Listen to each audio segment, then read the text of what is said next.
Project G ఇదొక scientific action thriller movie. మనుషుల సాధారణ జీవితకాలం మహా అయితే 70 ఏళ్ళు. కానీ 1000 ఏళ్ళు జీవించేలా చేయడమే ఈ ప్రాజెక్ట్ జీ యొక్క లక్ష్యం. సినిమా స్టార్టింగ్ లో కొన్ని సీన్స్ చూస్తే ఇదొక హారర్ మూవీగా కనిపిస్తుంది.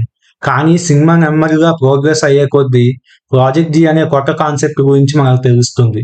స్టోరీలోకి వెళ్తే హీరో ఒక పోలీస్ ఆఫీసర్. చిన్నతనంలో జరిగిన ఒక యాక్సిడెంట్ మూలంగా హీరోకి బ్లడ్ అంటే ఒకలాంటి భయం ఏర్పడుతుంది.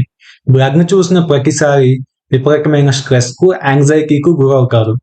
మూవీ స్టార్టింగ్ లో హీరో ఒక దొంగని చేస్తూ ఉండగా అనుకోకుండా ఒక హత్యను చూస్తారు. సీరియల్ కిల్లర్స్ ఎప్పుడు కూడా ఒక ప్యాటర్న్ ఫాలో అవుతారు. ఇప్పుడు కూడా హీరో చూసినప్పుడు ఆ హత్య చేసిన వ్యక్తి అతని చేతులుకున్న బ్లడ్ ను గోడకు రాసి క్లీన్ చేసుకుంటారు. అయితే హీరోకి ఉన్న ప్రాబ్లం కారణంగా కాస్త భయపడటంతో అదే ఛాన్స్ తీసుకున్న ఆ కిల్లర్ హీరో నెత్తి మీద కొట్టి చంపడానికి ట్రై చేస్తారు. కానీ హీరోని రిటాలియేట్ చేసి అతన్ని చంపుతారు. కొన్ని రోజుల తర్వాత హాస్పిటల్ నుంచి డిశ్చార్జ్ అయిన హీరో ఒక సైకాలజిస్ట్ ని అంటే లావణ్య త్రిపాఠి దగ్గర అపాయింట్మెంట్ తీసుకుంటారు. హీరో వెళ్ళి తన ఇష్యూని గురించి చెప్తే డాక్టర్ గా హీరోయిన్ ఒక ట్రీట్మెంట్ ను చెప్తుంది. కానీ అది హీరోకి అసలు నచ్చదు. కొన్ని రోజుల తర్వాత ఒక మూవీలో హీరోయిన్ గా చేసే ఒక అమ్మాయి హత్యకు గురైనట్టు కేసు వస్తుంది.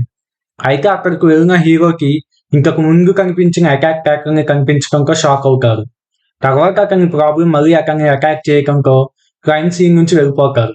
అతను వెళ్ళిపోయేటప్పుడు లావణ్య త్రిపాఠి అతన్ని ఫాలో అవుతుంది. ఎలాగో ఒకలాగా కన్విన్స్ చేసి హీరోకి ఉన్న ప్రాబ్లం యొక్క సివియారిటీని చెప్పి అతని ట్రీట్మెంట్ కోసం ఒప్పిస్తుంది. అదే సమయంలో హీరో రుద్ర అనే ఒక సైకాలజిస్ట్ ను అండ్ మోటివేషనల్ స్పీకర్ ను కలుస్తారు. రుద్ర క్యారెక్టర్ మూవీలో కాస్త గ్రేగా ఉంటుంది. హీరోయిన్ గా పనిచేసే ఆ అమ్మాయిని చంపింది ఆమె దగ్గర పనిచేసే మేకప్ మ్యాన్ అని తెలుసుకున్న హీరో అతన్ని కలవటానికి ఒక హోటల్ కి వెళ్తారు. అక్కడ మేకప్ మ్యాన్ బిహేవియర్ కాస్త విచిత్రంగా అనిపిస్తుంది హీరోకి. అయితే ఆ మేకప్ మ్యాన్ హీరోతో గొడవ పడి ప్రస్తుతం తనకున్న బాడీ తనకు సూట్ అవ్వలేదని కొత్త బాడీ కావాలని చెప్పి సూసైడ్ చేసుకుంటారు. ఇక్కడ మనకు మూవీలో కొన్ని హారర్ ఎలిమెంట్స్ ఉన్నట్లు అనిపిస్తుంది. కొన్ని రోజుల తర్వాత ప్రపంచంలోనే ఫేమస్ సైంటిస్టులలో ఒకరైన వ్యక్తి హత్య జరుగుతుంది. అక్కడ కూడా హీరోకి ఇంతకు ముందు తను చూసిన హత్యకు సంబంధించిన ప్యాటర్న్సే కనిపిస్తాయి.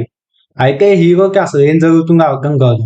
ఆ సైంటిస్ట్ ఇంటిని వెతుకుతున్నప్పుడు హీరోకి మోటివేషనల్ స్పీకర్ రుద్ర యొక్క బుక్ ఒకటి కనిపిస్తుంది. అయితే అంత పెద్ద సైంటిస్ట్ కి మోటివేషనల్ స్పీకర్ యొక్క అవసరం ఏమాత్రం ఉండదు.